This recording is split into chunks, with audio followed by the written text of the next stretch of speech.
Hello and welcome back to A Better World. This is your host Mitchell J. Rabin, and we're going to have another very interesting show again today.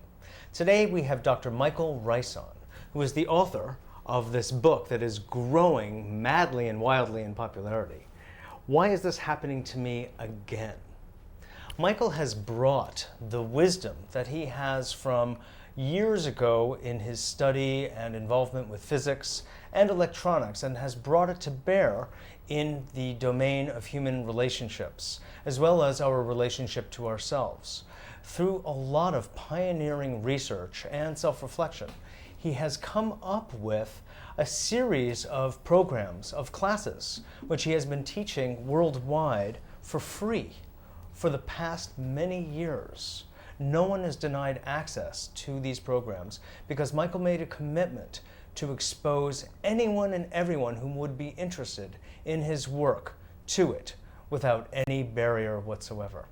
So this is one of the reasons we wanted to have Dr. Michael Ryce on the show today, and also to expose you all of us, to this pioneering work he's doing so we can have what we most want, a happier and better world. Great. So Michael. Glad to be here. Pleasure to have you. All right. Great. What is it that first motivated you into this originally? My Going own- from the world of electronics and business and everything to make the leap that you did is quite unusual and extraordinary. It was my own need to heal. Started out with the first year of my life, I was almost dead 3 or 4 times. And for the From first what? 25 years, lived on an inhalator and pills, lung problems. Oh, dear. And just the continuous search for how do I move out of that mode of living. And haven't touched a pill in 25 years now. God bless. Once I found this new way of thinking, a different way of thinking, and naturopathic medicine, that was the end of the So you were physically ill, Yes. and suffering all of that, and probably were trying and using conventional medical means to solve the problem. I'm still recovering from that part of the process. I see, Still right, detoxifying. From, Yeah, can you get insurance for from that some kind of thing? I don't think so. And so then you obviously discovered naturopathic medicine and turned to natural means. Correct. Well, natural means, and going further than just natural means, but looking at the interaction of how the body and the mind operate, how the emotions operate. My original work being in electronics, when I first started to study naturopathic medicine, it became clear to me that the body was an energy system. That was kind of like one of the first insights. This is just an energy system, and started to apply what I'd learned in physics to the body. And then starting to listen to Einstein, and it's interesting how long it takes for so-called good scientists to catch up with good science. You listen to Einstein, and he taught us decades ago that matter doesn't exist. Right. If matter It's doesn't energy. exist, then Right. bodies don't exist. If bodies don't exist, then what's really going on here? Right. So started to look from the point of view of energy, and started to treat the body as an energy system. And once you do that, you recognize there are basically 2 qualities of energy relative to the system. What builds the system up, what tears the system down. Sure. Integrative and disintegrative energy. And to start to qualify the types of energy that we choose to put into our energy system, be they physical, mental, or emotional. So tying that together with the Aramaic language, I then discovered some years after that, the Aramaic, which is the native language of 5 of the world's major religions, the Aramaic language is an energy systems language. They understood in Aramaic the latest that the physicists are now coming to understand. You know, and they said things like a little leavening leavens a whole loaf. They were talking about the principle of critical mass in physics. If you go to the opening words in the book of John, it doesn't say in the beginning was the Word and the Word became flesh. What it says is in the beginning was the mind energy, or the willed action. What is our willed action? What does our mind energy have to do with the state of our physiology? Everything. And in fact, I've come to the conclusion that it is the initiation point of all disease process. Mind. Mind, yes. When you put mind energy into tissue, and of course medically they're starting to prove that the mind functions through every cell in the body, when you put mind energy into tissue, wherever that energy is stored, if it is of a disintegrative nature, you begin the disintegration of the tissue. Process, exactly. And when tissue disintegrates, there's a cleanup crew. The bacteria and the virus bear no causal relationship to disease. They're a cleanup crew that appears spontaneously in response to decay. And they're there to clean up the decay. They're not the cause of the decay. Absolutely true. God, it's a pleasure to hear it put so succinctly. Oh, thank you. Really, really. We've had people on, cellular biologists and others, who have proven the physiological basis of consciousness and the relationship of the body to the mind and the mind to the body, and how the mind interacts with cells at neuroreceptor sites at each cell. Right. So we have this proof. This is no longer, fancy schmancy or airy kind of new age thinking. Right. This is absolutely 100% grounded in science. Yes. And our guts have told us this all along. Mm-hmm. Now, what brought you to Aramaic of all languages? I actually was invited to a lecture by some friends, back 18, 19, 20 years ago. And there was a fellow named Rocco Errico, who was a protege of a man named George Lomsa. They had thought that the Aramaic language was a dead language up until World War I, and they found they heard in some the people northern, speaking it. Well, in the northern Kurdistan mountains, they found communities of people who were living the way they were 2,000, 3,000, 4,000 years ago, and speaking the same language. And so a fellow named Lomsa brought translations out of the Aramaic into English, and it's just so radically different from what we see that comes from the Greek thought. Most of what we see of ancient scriptures, though their source was Aramaic, we see Greek as source. Mm-hmm. And Greek didn't source any of that stuff, and Greek isn't capable of sourcing it because it's such a radically different thought system. And when you start to get into the Aramaic idioms and the Aramaic conceptual framework, everything that's in those scriptures is perfectly and completely logical. There is nothing mystical about it. There's not even anything religious about it. It's just, this is the way the energy system works, folks. And the idioms, for instance, one of my favorite idioms, there's a statement that's often repeated as an excuse for somebody who's got their hand out saying, "Give me your money," of, it's easier for a rich man or a camel to go through the eye of a needle than a rich man to enter the kingdom of heaven. What the heck does that mean? You go to the Aramaic, and Jerusalem was a walled city.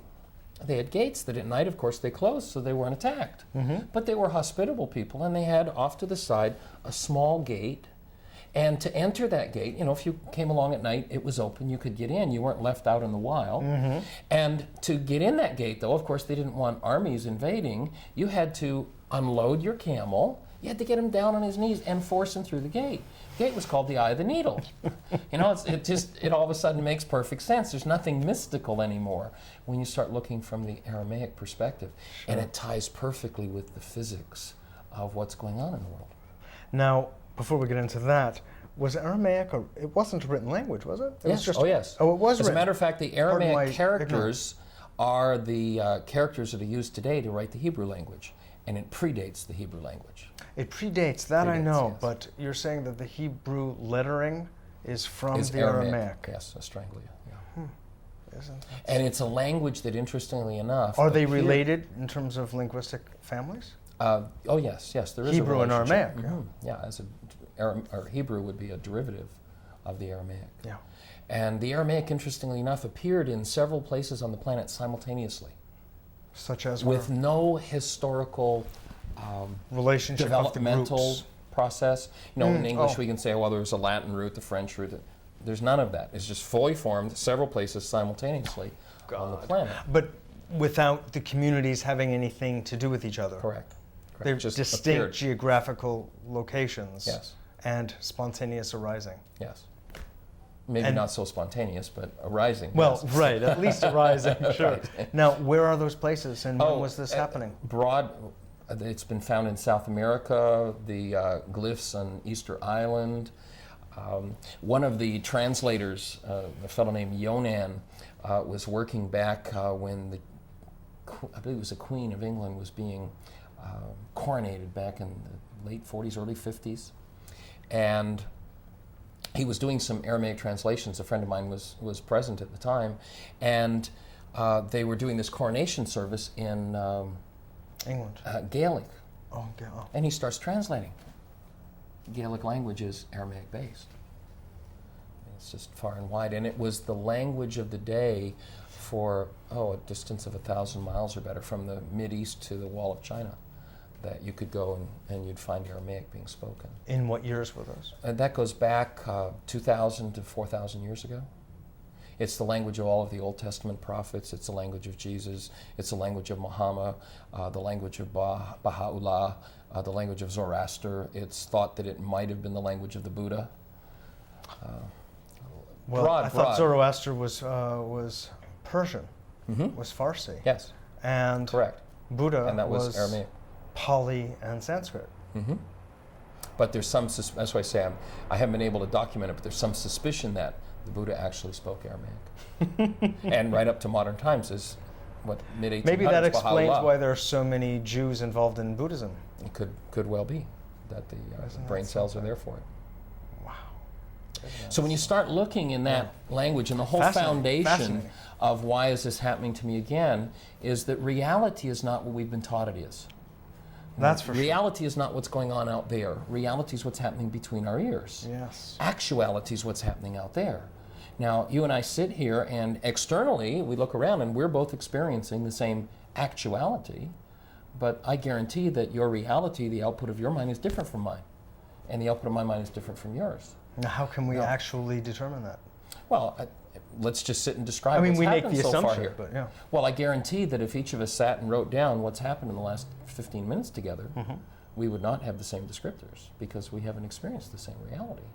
We've experienced different realities. Sure, we have our different interpretations of what is actually going on. So when you start looking at reality being the output of the human mind, we're getting to see a small fragment in our minds of what's going on in the world. Some Harvard research shows that in a time frame where 10,000 brain cells fire, that is 10,000 units of measurable electrical activity happen, the max amount of information that goes into making up our reality in that time frame is 9 bits.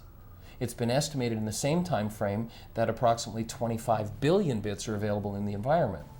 So you and I sit here and we take the potential 25 billion bits and reduce it to 9. Ever been in a courtroom where 6 people testified about an accident and you wonder if any 2 of them were at the same accident? Absolutely. How does that happen? But see, All you have to do is organize that 9 bits of information differently, select the different 9 bits, organize it differently. You've got a different reality. Sure. This was known many thousands of years ago by the Indians, the Tibetans, and the Chinese. Yes. The Abhidharma from Great Classic from India talks about the nature of perception and what the eye sees and what the inner eye sees and what's not seen anywhere. How we close down Aldous Huxley in The Doors of Perception also discussed exactly the same thing, that what we admit into our consciousness, into our conscious perception, is absolutely minimal. Right. Our illusions. Fragmentary. Yeah. You go into the Aramaic language and the word illusion doesn't mean something that doesn't exist, and I don't believe if you went into the Sanskrit roots, although that's not something I've done, that you'd find that the word illusion means something that doesn't exist. Right. The root of the word illusion in Aramaic is measured. So out of the 25 billion bits of information, what have I measured into my mind? What have you measured into your mind? You have an illusion, what you've measured, and I have one. Mine impacts my physiology, yours impacts your physiology. And the basic problem and where a lot of resolution lies in relationship is, if you and I interact, and let's say you bring up a painful reality in me, what's the first thing I do if I'm the human being in today's culture? Person, I deny that it's mine and I blame you. Right. Well, the mind is an evidential device, so now I hide all evidence of my responsibility in this situation. I blame you, and of course I invite you to change, and if you don't change, I punish you. And if punishment doesn't work, get out of my life. But what most people don't realize when that process happens is that when I throw you out of my life, I walk away with my painful reality fully intact, although I can hide it from myself. I had the distinct honor of being able to do some work with a gentleman named Marcel Vogel, who was a 23-year senior scientist from IBM. Marcel developed the instrumentation in the laboratory with which to take a picture of the high energy waves that leave the mind when we think thought. So when I hold a reality, I'm literally setting up a measurable energy wave, and every energy wave that we send out carries information. Sure. And so if I'm in the potential of interacting with 1 million different people, who do you suppose is going to show up on my doorstep? The person who's in tune with that energy wave that I'm sending out. And so they show up and they bring up my painful reality, and I deny it and I blame them and I want them to change. And if they don't change, I punish them and throw them out of my life. What I'm essentially saying when I say you or they change is, I want you to change my mind, which is ridiculous. You're actually sending out a message to attract them. Precisely. And the point is that this isn't just some kind of unconscious phenomenon discussed by people like Sigmund Freud. This is an actual physical message. This is life. You've broadcast. Exactly. Right. And people come together we do a workshop called Healing Through Relationships. In our Healing Through Relationships workshop, we describe most relationships as being based on matching bags of garbage. The garbage stuff, the stuff we don't want to deal with, tends to be the stuff that has emotional attachment. Yes. The emotion, you look at that word, energy in motion, tends to amplify those waves. And so people who have matching bags of garbage tend to resonate or be attracted to each other. And the reason for that is because there's that energy boost. You know, they talk about vibes or chemistry. There's a chemistry between us. Why? Because there's that kind of an energy exchange. And it won't be long when two people are attracted to each other before they'll know exactly how to give each other the look. Do you know anybody in your life that knows how to give you the look? You know, who can bring up every hellish thing you've ever experienced and never wanted to deal with in an instant, right? And so when you're playing the game of denial and blaming others, you're cut off from the information that shows you how to heal, so they become the problem. When you start to look responsibly... It's classic. I mean, the psychological language, psychoanalytic language is projection. Right. Well, we actually refine that a little bit from there, in that when I look at you and I say, Mitch, I see a body. Is there such a thing as a body? No. Einstein says matter doesn't exist. There's no such thing. What is there is an energy system, and because of the rate of the spin of the energy in the system, my mind can't keep up with that rate of spin and show me what you actually are. My mind generates an appearance called a body. Now, if you happen to trigger or resonate a painful reality in me, something I'm in denial about, I will literally use that information to generate my brain's image of you. So you, Mitch, show up with my painful reality attached. Go back to the Aramaic concept in Corinthians, and what does it say? Beware you who judge another, for that in which you judge another, you have been practicing. It's been going on inside of you in order to be able to see it in someone else. So when I generate, in the refinement of this work, when I generate an image of you made up of and based upon what I don't want to deal with, I literally take the content, the energy in my brain cell structure, and I project it into my brain's image of you. That's where the projection stops. It's an internal image. Then I externalize the image, and I pretend that I'm actually dealing with you rather than an image in my brain. Exactly. And most people have never had a relationship with another human being. They've only ever had relationships with images in their brain. Just stage one. I mean, how many people have had the experience? Anybody here ever had the experience of interacting with someone, and the next day they say, and why did you say this, and why did you do that, and why did you do that? And you sit back and you go, well, when did that happen? That never occurred. Well, are they lying to you? When they say you did and you said, and they're not lying to you at all. You triggered those realities came up in their minds, and they experienced them and externalized them as though you'd done it.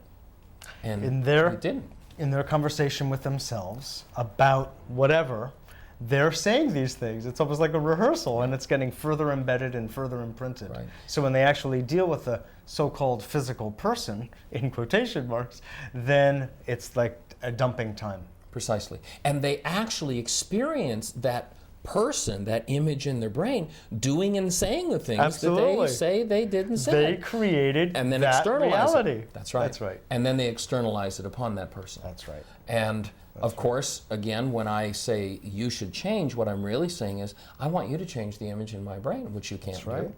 And if we have matching bags of garbage, you're probably going to want me to change the image in your brain, and we've got a perfect formula for helpless, hopeless, and failure. Now, the alternative to that, if we actually decide to go for responsibility, is, gee, you know, Mitch, instead of, in the world's language, you made me angry, you know, Mitch, when you said what you just said, you brought up a lot of anger in me. And what I'd like to do is heal my anger. Would you support me? Now, that's not the kind of communication that turns people out of relationship. That's the kind of communication that tends to invite people into a relationship. Just that simple shift. We do a workshop called Communication. Did you hear what I think I said? And we talk about the difference between projection language and responsibility language. And you know, oftentimes I'll ask people in the workshop, is there anybody here that's ever been in a school, watched a movie, read a book, watched a play, been in an educational institution of any kind where two people had conflict, And person one stood before person two and said, gee, you know, when you say things like that, it brings a lot of anger up for me. Would you support me healing my anger? Nobody's ever seen it in the world, because the whole world teaches us to project, to make it somebody else's fault, to externalize those internal images. That's right. Now, Because people don't even have relationships with their internal selves, by and large. That's right. And they know virtually nothing about the internal processes of perception or the physiology of the brain, neurology, or anything else. Correct. Now go back 2,000 years ago, the scene was no different. And what they said, and you go back in Aramaic and you think of it again in terms of energy, what they said in Aramaic was, do not be molded by the world, or you will end up moldy. It actually didn't say it quite that way, but that's basically the message. Yeah. That if we or certainly buy molded. into, if we buy in, well, it literally becomes moldy. And because if we buy into yeah. what's the game in the world today? How much hatred? How much fear? You know, turn on the 6 o'clock news and you'll find the worst mind energy gathered from the whole of the planet for the day. Poison. And if you buy into that, you will literally decay your tissue structure by the storage of that information, that quality of energy in your system. So you literally end up moldy. It's the cause of death. Well, Michael, when we say don't bother being angry at that person because you're sitting here bitterly angry about an interaction that occurred or resentful, and that person is out on their yacht having a great time fishing. Right. So wait a minute, Doesn't even know what happened. Doesn't even know what happened. That's right. But in my own reality, I'm sitting here suffering. Right. And according to energetics, like in the Oriental system, where there's always a relationship between an energetic system in the body and an emotion, Right. our liver ends up getting damaged in this particular case, and on and on and on, because everything is one big interactive systemic whole. Right, right. Anyway, So please go the on. whole energy system. I just want to say, I mean, I'm sure you're familiar with this. As you're going, because of the computer function of the mind, many of the things you're saying, I'm going back and I see where a lot of this has come up in my life. On a professional level, for instance, the point you said about anger, and rather than saying, you made me angry, but when you do such and such, I feel anger and da-da-da-da-da, and then processing it. Fritz Perls was talking about this, 25, 30 years ago. Right. And that was the basis of Gestalt therapy. So what is the difference then between what you're doing and something like Gestalt? Well, I think that there are a lot of parallels. If there's anything that works, there have to be parallels, because there's only one energy system and one set of rules by which it works. Yes, but So there are many ways of articulating the same thing. the ways of articulating it, and to me, one of the things that helps people break through with this work is the synthesis of several disciplines. I draw on science, I draw on psychology, I draw on theology, the ancient Aramaic language and culture. When the mind hears it in one language, it goes, oh, that's really interesting, that's really neat. But when it hears it simultaneously in several different conceptual languages, breakthrough happens. It isn't just one part of the mind that entertains it as, oh, that's an interesting belief system, but rather it makes for a fundamental energy shift. When you hear it, everybody's got, or most people have got their old church training, and then they hear the psychological language, then they hear the physics of disintegrative energy, and then, for instance, then we tie in with, let's say, another idea from the Aramaic of sin. Sin in Aramaic is not some terrible, awful thing that you've done. The word sin is an archery term. When you fire at the target, you miss the bullseye, the scorekeeper yelled sin, you're off the mark. It was meant to be positive feedback, as in take another shot. So now when you think of that in terms of this body-mind unit, if I sin, if I bring an energy in that's off the mark, then I self-destruct. The wages of sin is death is a statement of physiology, not religion. The result of bringing disintegrative energy into yourself. You get the original, they get the carbon copy, and who gets to pay the price? If I hate... Sure. We had a gal in one of our intensives. This is disintegrative for me. Correct. We had a gal in one of our intensives this past summer. We have a teaching center in the Ozarks called Heartland. And she came up with just a beautiful definition for bitterness, but it really applies to all of the emotions. And that is that bitterness is drinking a cup of poison and waiting for somebody else to die. And when we hate, when we have fear, anger, vengeance, criticism, condemnation, gossip, slander, they're all energies that we put into our system. We get the original. It's registered in every cell in the system, incidentally, including the germ cell. So if someone conceives a child, that child receives every reality, every thought, every feeling, every reality that both parents have engaged in. It becomes part of their actual physiological structure. And Parents, lineage. Yes, precisely. They say genetic disease. There's no such thing as a genetic disease, but there is an energy system that registers everything that goes into it, and so it reflects as a disease process. Sure.